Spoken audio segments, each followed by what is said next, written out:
Assalamualaikum warahmatullahi wabarakatuh. Perkenalkan, saya Banindaru Adiyoga dengan NIM 0548251106 dari program studi Ilmu Administrasi Bisnis dari UPBJJ Samarinda. Pada kesempatan ini, saya akan menjawab soal tugas 1 mata kuliah logika dengan kode ISIP 4211, yaitu menyebutkan dan menjelaskan 3 jenis term beserta contohnya. Dalam logika, term adalah kata atau kumpulan kata yang mewakili suatu objek, gagasan, atau hal tertentu. Term ini penting karena menjadi dasar dalam menyusun pernyataan dan argumen logis. Berikut 3 term yang umum digunakan. Pertama, term konkret. Term konkret adalah kata yang menunjuk pada benda yang bisa kita lihat, sentuh, atau rasakan dengan panca indera. Artinya, term ini nyata secara fisik. Sebagai contoh, kursi adalah term konkret karena bisa kita duduki. Contoh lain, meja, mobil, buku juga termasuk term konkret.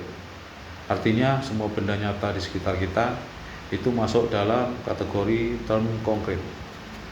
Term yang kedua, term abstrak.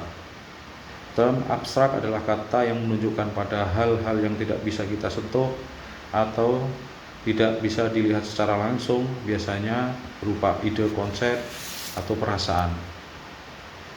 Sebagai contoh, keadilan, kedua cinta, ketiga kebebasan.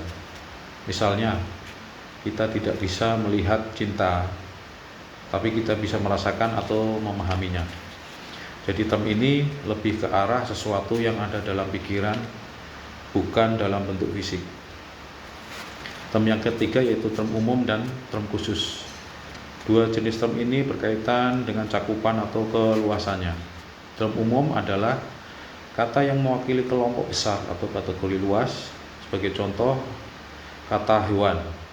Kata hewan mencakup banyak jenis dari binatang, kucing, anjing, sapi, dan lain-lain.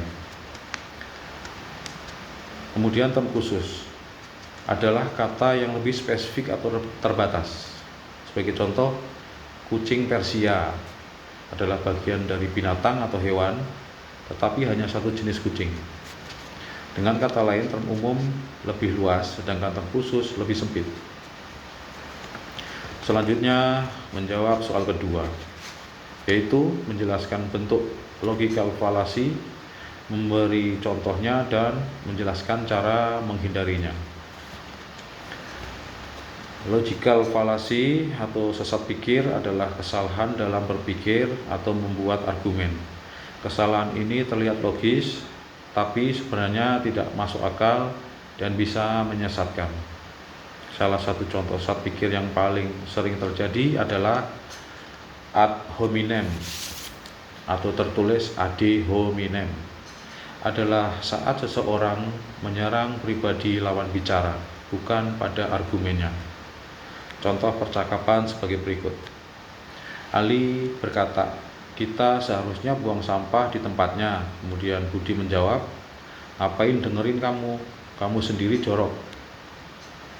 Percakapan di atas, padahal yang disampaikan Ali adalah argumen yang benar. Akan tetapi, Budi tidak membahas isi pendapat Ali, justru menyerang kepribadiannya. Ini adalah contoh sesat berpikir ad hominem. Selanjutnya, cara menghindari logical fallacy agar tidak terjebak dalam kesalahan berpikir. Kita bisa melakukan beberapa hal sebagai berikut. Yang pertama, fokus pada isi argumen, bukan siapa yang menyampaikan. Kedua, gunakan logika dan bukti, bukan hanya emosi atau perasaan. Ketiga, jangan menyerang pribadi orang lain, tapi bahas pendapat ide yang disampaikan. Keempat, pelajari jenis-jenis sesat pikir supaya kita bisa mengenalinya dan menghindarinya. Demikian, itulah penjelasan saya mengenai jenis-jenis term dan logical fallacy, lengkap dengan contohnya serta cara menghindarinya.